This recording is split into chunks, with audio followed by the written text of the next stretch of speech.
اللہ کے نبی صلی اللہ علیہ وسلم نے فرمایا کہ جو شخص زنا کرتا ہے ایمان اس کے اندر سے نکال دیا جاتا ہے، یعنی ایمان اس کے اوپر ہوور کر رہا ہوتا ہے، ایمان اس کے اندر ہوتا نہیں ہے کہ جب وہ زنا کر رہا ہوتا ہے. سو انسان سے جب ایمان اگر چلا جائے، اینڈ یو نو واٹ سبحان اللہ، the most risky thing in your life is to sleep with sins، کہ انسان سوئے اور اس کے وہ کچھ گناہ موجود ہوں. کیونکہ اللہ کے نبی نے کہا تحترقون ثم تحترقون فاذا صلیتم الفجر غسلتها ثم تحترقون فاذا صلیتم الظہر غسلتها. تم گناہ کرتے ہو پھر فجر پڑھتے ہو، تمہارے گناہ معاف کر دیے جاتے ہیں. تم گناہ کرتے ہو، گناہوں میں یعنی گناہوں کی بھٹی میں جلتے ہو، تحترقون means you burn yourselves, اور پھر تم ظہر پڑھتے ہو وہ معاف کر دیے جاتے ہیں. اور پھر اسی طرح سے ظہر سے عصر تک، اور عصر سے مغرب تک، مغرب سے عشاء تک.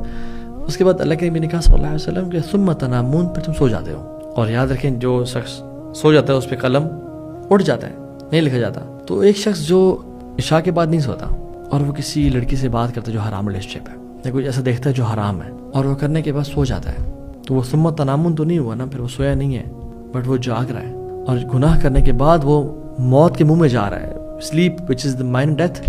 امیجن اگر اس حالت میں وہ مر گیا، ورسٹ رسک جو انسان لے سکتا ہے اپنے ساتھ. سو جو اچھی اینڈنگ ہے نا وہ اسی کو ملتی ہے جو اپنی لائفز اچھی گزارتے ہیں، جو نیک زندگی گزارتے ہیں ان کو نیک موت ملتی ہے.